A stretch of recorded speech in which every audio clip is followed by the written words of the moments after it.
शांति सभी रूहानी फरिश्तों को। कैसे हैं आप सब लोग? होप सो कि सब बहुत अच्छे होंगे। आज हम पढ़ने जा रहे हैं 16 अक्टूबर 69 की मुरली है 16 अक्टूबर 1969, जिसका टाइटल है परखने की शक्ति को तीव्र बनाओ। तो शिव भगवान वाच बाबा ने कहा कि ये जो परखने की प्रैक्टिस, छोटी बात नहीं समझना, इस पर ही नंबर ले सकते हो। कोई भी परिस्थिति, कोई भी संकल्प वाली आत्माओं को वर्तमान और भविष्य दोनों कालों को भी परखने की प्रैक्टिस चाहिए। तो बाबा क्या कह रहे हैं?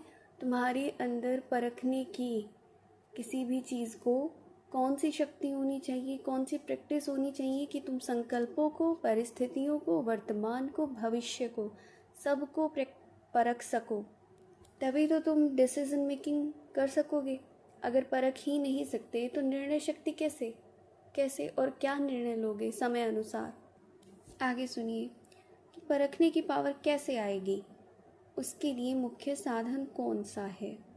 बाबा ने कहा कि किसी ने कि अव्यक्त स्थिति व याद व आत्मिक स्थिति बात तो वही है। किसी ने बोला अलग अलग मतलब सबने अलग अलग विचार बताए, तो उस पे बाबा ने बोला लेकिन आत्मिक स्थिति के साथ साथ यथार्थ रूप से वही परख सकता है जिनकी बुद्धि में ज़्यादा व्यर्थ संकल्प नहीं चलते होंगे। उनकी बुद्धि एक की ही याद में, एक के ही कार्य में और एक रस स्थिति में होगी। वह दूसरे को जल्दी परख सकेंगे। तो मीनिंग क्या है? अपना वेस्ट थॉट क्लियर ख़त्म करो, उसको बिल्कुल एकदम उसको कंप्लीटली वैनिश करो, ख़त्म करो। उसके बाद ही, क्योंकि देखो वेस्ट थॉट्स होंगे तो वहाँ पर एक स्पेस है, समझो वो पहले से ही ऑक्यूपाइड है, उस पर कुछ सामान रखा हुआ है। तो ऐसे थोड़ी ना कि आप उस पर कुछ और रख देंगे, वो पहले से कुछ फिल है उसके अंदर ना, तो कैसे आप दूसरी चीज़ को फिल कर देंगे?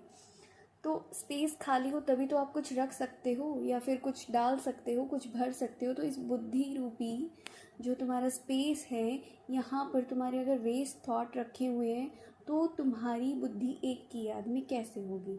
ठीक है, डिस्पर्स, जगह बिखरी हुई याद, और फिर एक की याद नहीं, ना उस एक के कार्य में और ना ही एक रस स्थिति होगी, क्योंकि तुम्हारी बुद्धि तो चारों दिशाओं में फैली पड़ी है, डिस्पर्स है। तुम्हारी जो एनर्जी है वो अलग पॉइंट के ऊपर डिस्पर्स हो रखी है, फैली हुई है। तो तुम्हारी शक्तियाँ बह रही हैं, वो किसी एक डायरेक्शन में कंसंट्रेटेड नहीं है। और कंसंट्रेटेड नहीं है that means you doesn't have, कि तुम्हारे अंदर आत्मिक सोल वाली स्थिति है ही नहीं।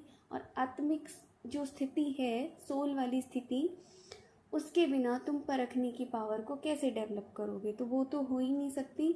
वेस्ट को हटाओ। तो आज के बाद से ये होमवर्क ले ले सब कि वेस्ट को एकदम हटाकर अलग कर देंगे। तो मूल रहस्य बाबा के शब्दों में, शिव भगवान वाच, तो मूल रहस्य निकला बुद्धि की सफाई। जितना बुद्धि की सफाई उतना योग अवस्था, ठीक है। और जितना योग युक्त अवस्था उतना फिर तुम परखने की शक्ति में नंबर 1 होंगे। क्योंकि देखो वेस्ट थॉट्स क्या करते हैं, बुद्धि को हैवी करते हैं, भारी करते हैं, ठीक है। अब बुद्धि अगर भारी है, थकी हुई है, तो थकी हुई बुद्धि या थका हुआ इंसान, समझो कि हम अगर फिज़िकल फॉर्म में भी देखें, अगर कोई इंसान थक गया है और उससे आप कोई फिर पावर वाला काम, ठीक है, उससे कोई ऐसा काम कराए जिसमें कि फ़िज़िकल पावर लग रही हो, तो वो कहाँ ही कर पाएगा।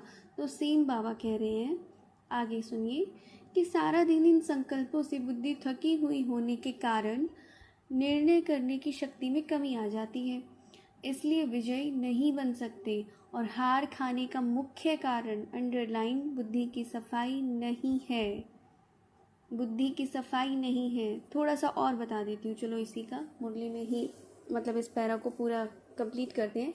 जैसे उनों की हाथ की सफाई होती है ना, आप फिर बुद्धि की सफाई से क्या कर सकते हो? वो हाथ की सफाई से झट से बदल देते हैं, देरी नहीं लगती। इसलिए कहते हैं जादूगर। आप में भी बदलने का जादू आ जाएगा। सोचो वो दुनिया वाले अपनी स्थूल प्रैक्टिस से कि हाथ की सफाई से वो जादू दिखाते हैं ना, कुछ भी चीज़ को गायब कर दिया, कोई भी चीज़ आपके सामने लेकर आ गए, कि बाबा कहते हैं जब वो इतना कर सकते हैं तो तुम इस बुद्धि की सफाई से क्या नहीं कर सकते। कितनी बड़ी बात बाबा बोल रहे हैं। आप सोचने की एक बार सोचो कि कितनी सारी पावर्स भरी हुई है हमारे अंदर, हमें पता ही नहीं है उनको यूज़ करने का। और अगर बताया भी जाता है तो बहुत जनरल वे में ले लेते हैं इसको, बहुत जनरल वे में। ये अपने आप में बहुत शक्तिशाली वर्ड्स हैं कि तुम कुछ भी कर सकते हो, कि तुम क्या नहीं कर सकते। तो बाबा कहते हैं कि आप में भी बदलने का जादू आ जाएगा।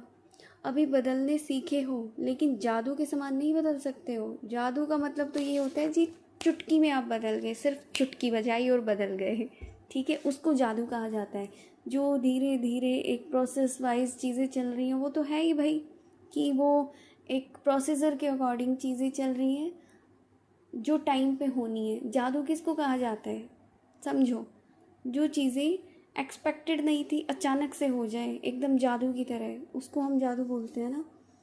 तो बाबा कहते जादू के समान नहीं बदल सकते हो, अर्थात जल्दी नहीं बदल सकते हो, समय लगता है। जादू चलाने के लिए जितना समय जिसको मंत्र याद रहता है उतना उसका जादू सफल होता है। और मंत्र क्या है, मंत्र क्या है, बुद्धि की सफाई। तो बाबा भी कहते हैं अगर आपको भी अगर महामंत्र याद होगा तो जादू के समान कार्य होगा। देखो बाबा कहते हैं अगर इतने जादूगर भारत के कोने कोने में छा जाएंगे तो क्या हो जाएगा, एक मास के अंदर कुछ और नज़ारा देखने आ जाएगा। तो अब तो तैयारी करनी पड़ेगी ना। तो फिर बाबा ने इसी चीज़ को पूरा मतलब एक्सप्लेनेशन ये हो गया है, बुद्धि की सफाई।